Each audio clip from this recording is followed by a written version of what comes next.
Ano ba talaga ang nangyayari sa edukasyon sa Pilipinas? Ano nga ba talaga ang nangyayari sa edukasyon sa Pilipinas? Ang hirap, 'di ba? Sobrang daming usapan tungkol sa sistema ng edukasyon natin. Ito ang mga nasa isip ko bilang guro at baka ramdam mo rin. Bakit parang wala pa ring pagbabago? Para sa akin, ang isang malaking halimbawa ng failed system ay yung pakiramdam na may mga batas tayong pabago-bago at magaganda na naipasa pero hindi natin maramdaman ang tunay na epekto sa totoong buhay. May mga batas na para sana makakatulong sa mga guro at estudyante para gumanda ang buong sistema ng edukasyon.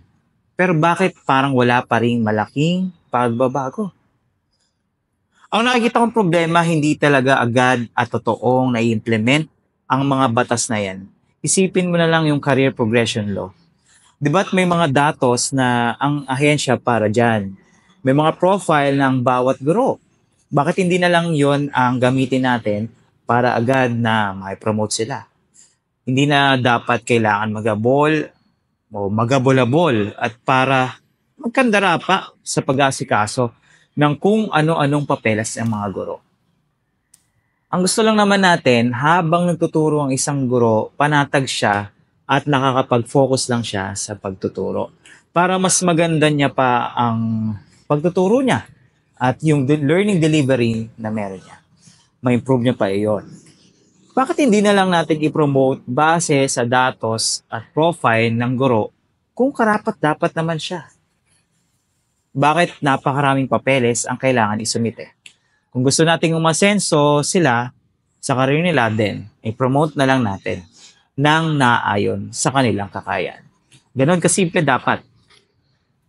Kaso hindi yan yung nakikita natin sa sistema natin. Sa realidad, paghihirapan mo pa, pagtatrabahuin mo pa ng gusto. Pagod ka na sa kakaturo, pagod ka pa sa kakasikaso ng kasasang katayrbang papel. Napagod, di ba? Isa pa, kailangan din ng guro ng buhay sa labas ng klase. Alam mo naman yun. Napapansin mo ba o nababasa mo ba sa social media ang daming rants? Sa ibang bansa, iba naman ang kalakaran doon. Sa ibang bansa, pagkatapos ng klase, uwian na ng estudyante. At pati ang guro. Wala na rin iisipin gawain. Bakit hindi natin bawasan yung trabaho ng mga guro? Kaya naman natin silang mag-enjoy pagkatapos ng kanila trabaho at i-enjoy ang weekend nila o pagkatapos din ng klase. Sipin mo, teacher ka na ipag-deal ka sa napakaraming estudyante sa isang classroom. Nakapagod yun, di ba? Tapos susundan pa ng sangkatutak na reports. Minsan kahit gabi, hahabulin ka pa ng reports. Hindi ko maintindihan pero bakit sa ibang bansa kaya nila yon? Mas kaunting trabaho pero quality output pa rin ang nakuha. Lalo na nagpo-provide sila at naglalagay sila ng mga estudyante na mga magagaling. Mas mataas pa nga rating nila kung sa atin. Pero tayo ang mas maraming papel na ipinapasa, pero tayo ang mas mababa. Hindi ba, kung tutusin, dapat mas angat tayo kung ganun karami ang trabaho. Pero hindi. Malinaw na may problema pa rin sa loob ng sistema at tanging ang ahensya lamang nito ang makakaresolba. Ito naman, para sa mga magulang, ang tahanan hindi lang paaralan. Dapat pati ang tahanan ay pundasyon ng pagkatuto. Isa sa rant ng mga teacher ito. Alam mo, tama yung sabi ni Bandura sa social learning theory niya. Ang observation, imitation, at interaction ay nakakatulong sa pagkatuto. Totoo yan. Kaya nga sana sa paligid natin, maging maayos tayo. Ang hirap para sa isang guro na magturo ng maayos sa loob ng classroom, pero kung pagka-uwi ng bata, gumugulo naman ang paligid niya. Parang nababaliwala yung pagkatuto dahil sa mga nakikita sa bahay. Bilang mga magulang, kapatid o guardian, napakahalaga na makipag-ugnayan tayo sa mga batang nag-aaral. Ang positive interaction at harmonious communication sa bahay ay napaka-importante.